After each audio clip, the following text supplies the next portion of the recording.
Hey everybody, Jason Burmis here doing the fourth hour of the Alex Jones Show. Before we get going, I do want to say this. Infowars is under attack. SaveInfowars.com is where you can go right now to support this broadcast and independent journalism you truly will not see anywhere else. Now, with the Ghislaine Maxwell trial in the news and the controversy amongst, I would say, some viewers of this program and others on whether or not Donald Trump had a relationship with Jeffrey Epstein, I think it is important to be perfectly honest that they did, and that there are aspects of Trump that we must be critical of. So we're going to explore what that relationship was really about and what information we have about that relationship as opposed to some of the other relationships that Jeffrey Epstein had. We're going to get into why Bill Barr was never, ever, ever a good choice to be the head of the Department of Justice, the Attorney General under Trump, and why that was one of his large failures.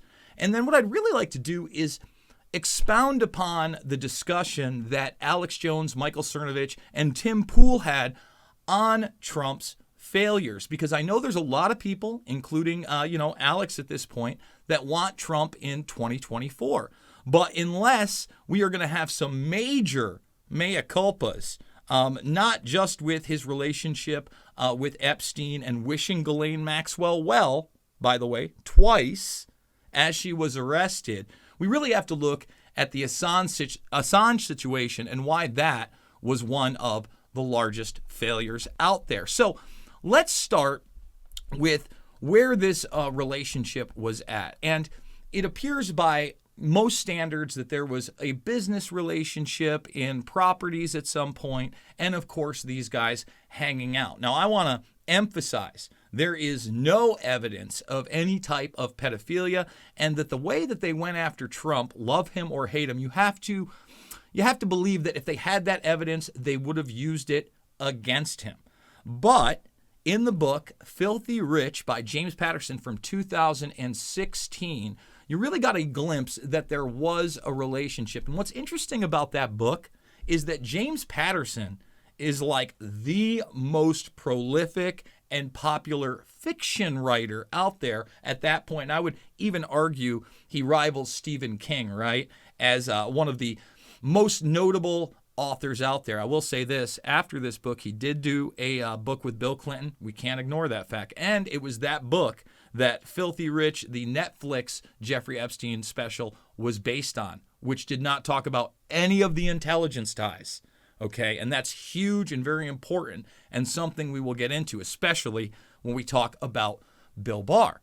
But in this book, you not only had the story that, yes, they were traveling together and hanging out together, but that they had a falling out via a incident at Mar-a-Lago, where one of the people that worked for Trump for a very long time, his daughter had been turned out and abused by Epstein. Now, later on, documentation will come out that was Virginia Giuffre Roberts. Now, Virginia Giuffre Roberts is not testifying in this trial. That should let you know right out of the gates this is more than likely a show trial, as they will not go into information that links people like Bill Richardson, Glenn Dubin, George Mitchell, and others, despite the fact that their names are named by the pilot, right?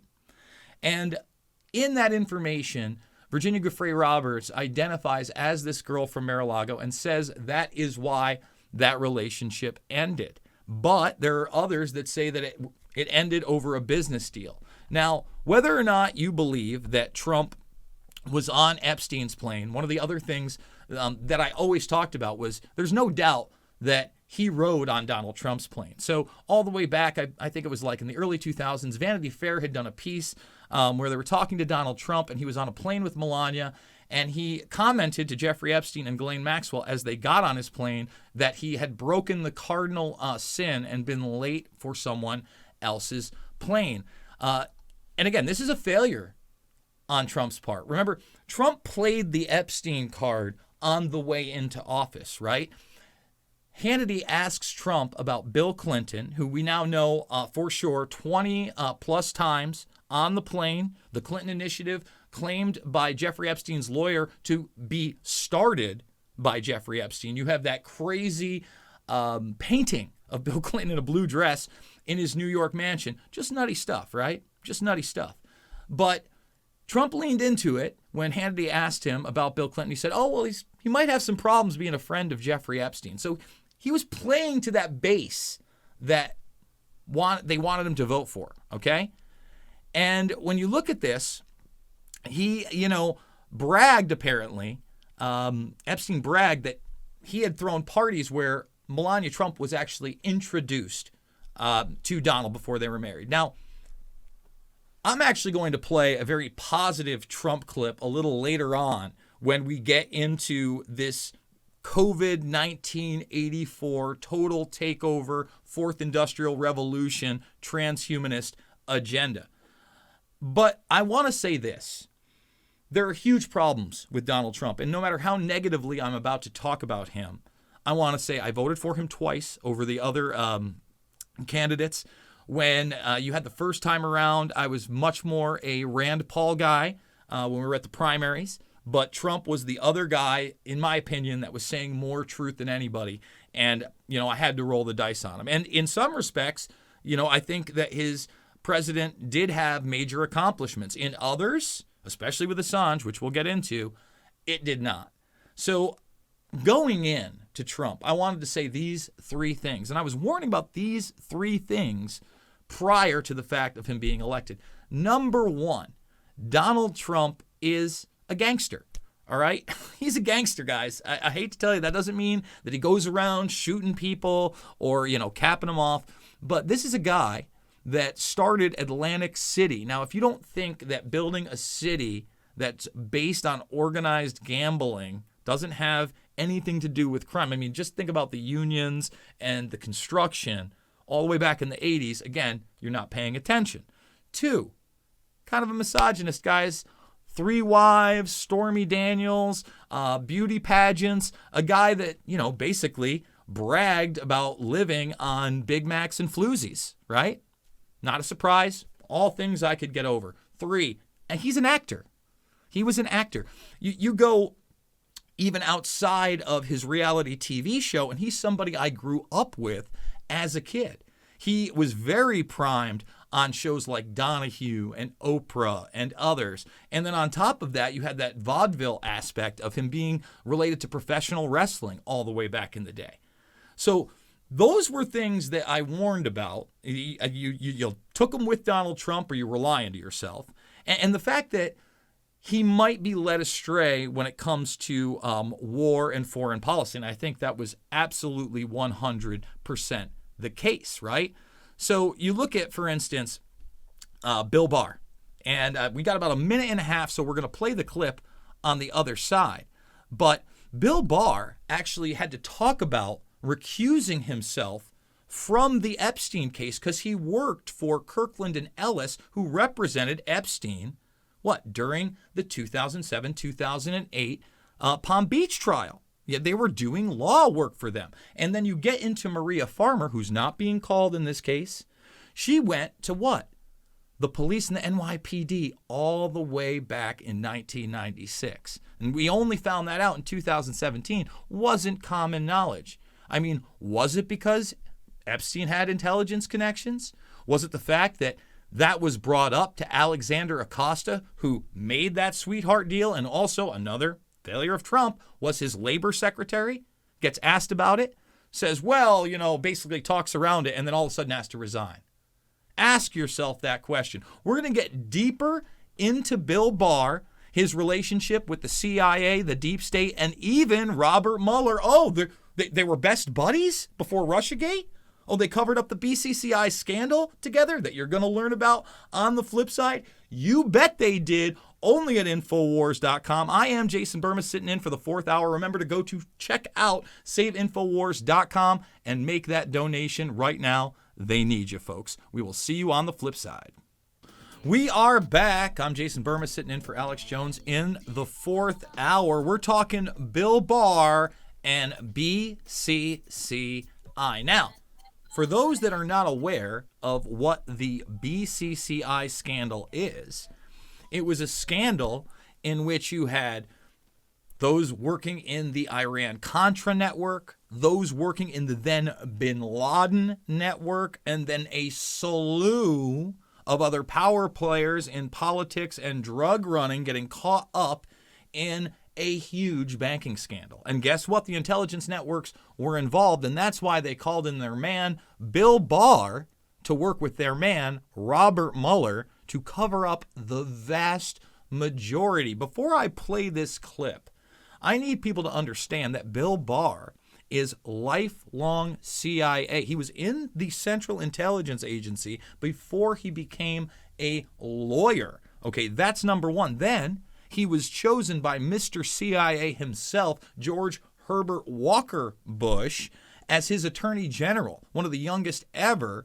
I believe the only two younger under him were Robert Kennedy Jr. and Ramsey Clark. Ramsey Clark, actually a very good man. So let's play this clip, and you're going to find out a little bit about BCCI and how behind the scenes Bill Barr was kind of negotiating all the work for the probe, okay? And all the focus was then on Robert Mueller, who not only will become his adversary in Russiagate, but also was put as the head of the FBI right as the 9/11 thing got going, and obfuscated the truth there and put down whistleblowers, including Robert Wright, Barry Carmody, and others. So let's play this clip. Attorney General Designate Barr faces likely questions on speed of BCCI probe. What's that about? Well, as you know, that's probably the largest bank scandal to hit town in many a moon. And he's going to be asked about why the Justice Department didn't move faster on obvious leads. I think it'll come out that in July, he took charge of this and began pushing for more speed. And while all the attention is focused on Assistant Attorney General Robert Mueller, who heads the criminal division, I think it'll turn out that Barr had quite a role. So again, working with Mueller back in the day, this is how this works. And I would be remiss if I did not note, okay, that it was reported that Bill Barr visited Epstein's prison prior to the first suicide attempt. Of course, the factcheck.org people have said it's a baseless claim that Barr was there. But when you look at this, think about it. You've got two different incidents. You've got no camera footage whatsoever. You've got a prison in MCCC that kept El Chapo and had not had another suicide for 13 years. Okay, those are the things they don't want you to understand. So Bill Barr, never your friend, somebody that needed to really be looked at from the beginning. And again, a failure of the Trump administration to put somebody like that in power. And of course, that came to roost via the 2020 election. Okay? And when we talk about BCCI and them covering up all this Iran-Contra, you look at these networks, now we have to talk about Ghislaine Maxwell and her father, Robert, and why that's important. Okay, because that Iran-Contra network, we're not going to play the clip, but anybody can check out my film, Invisible Empire, A New World Order Defined, for free. And in it, we have a large section, and by the way, produced by Infowars. In it, we have a large section in which we go over the fact that the Israelis were the ones that were buying the guns from Czechoslovakia and Poland, sending them down to South America. The drugs would be shipped up into Florida and MENA and then distributed. That money would then be reimbursed to the Israelis, giving plausible deniability and this network. Now, at the same time this is going on, right, during the 80s, there's this media mogul. You know, media, because, there was no fake news back then, right? It wasn't intelligence-driven back then, named Robert Maxwell, that places like the Associated Press were telling you it was a hoax. It was a hoax that Seymour Hersh, one of the last few journalists living in this generation, still alive today, and we're going to get into Hersh and the Trump presidency in a moment, okay? Hersh hoaxed over claim of new evidence on Maxwell Israel link. because Maxwell, this media mogul, was really an Israeli asset, Mossad asset, connected to British intelligence. And these were the type of headlines at the time. Mirrorgate, a press empire strikes back.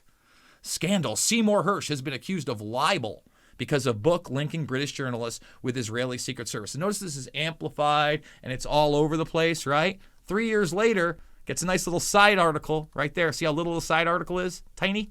Yeah. U.S. author gets apology in libel case. And by that time, Robert Maxwell had already fallen off his boat and died, the Lady Ghislaine.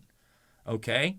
So this is the real deep state. This is the real intelligence network that you might get flavors of conservatism or liberalism, but at the core of it, they're all working together. And just to talk about Assange for a moment, okay?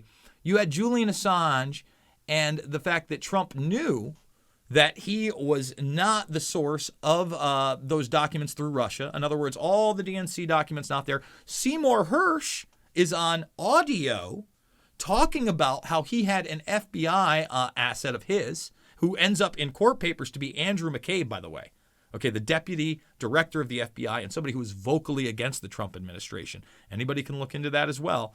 And in it, he not only says that the information seems to have come from Seth Rich, but this whole Russiagate thing is a Brennan operation. He says that, that yes, it was Seth Rich.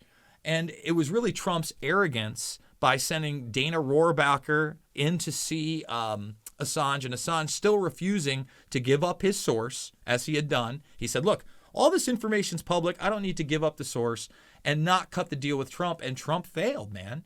Trump is, somebody who took money from Sheldon Adelson, who headed up UC Global, right? That was his company, who worked with the CIA in plotting to kidnap and possibly kill Assange. Huge failure. Cassandra Fairbanks, she had audio tapes of one of Rick Reynolds' assistants talking about how they had showed Trump and Trump Jr., Don Jr., these pictures of sometimes women and children that they said had died because of the information that Assange had leaked, okay, because of this WikiLeaks stuff. All nonsense. And it's because of that I believe Trump signed off on the National Counterintelligence Strategy 2020 to 2022. And, there's a really telling part in this where ideologically motivated entities such as hacktivists, leaktivists, and public disclosure organizations pose the same significant terrorist threats as ISIS, Al-Qaeda, Hezbollah, Iran, Cuba, and North Korea. Think about that. No. Listen, we need public disclosure organizations. We need ideologically motivated entities that are ideologically motivated in telling the truth. Hey everybody, Jason Burmis here, and what you just watched was an excerpt of me hosting the 4th hour of the Alex Jones Show. If you'd like to see the rest of that, please come on over to the Rockfin, make the free account, follow me if you want to support the broadcast, hit that premium button for $9.99 a month or $99.99 for the year. And there are also the GoFundMe links down below to support the broadcast. Yes, we did it. We challenged Donald Trump on Infowars. So check out the rest of that broadcast exclusively over at the Rockfin.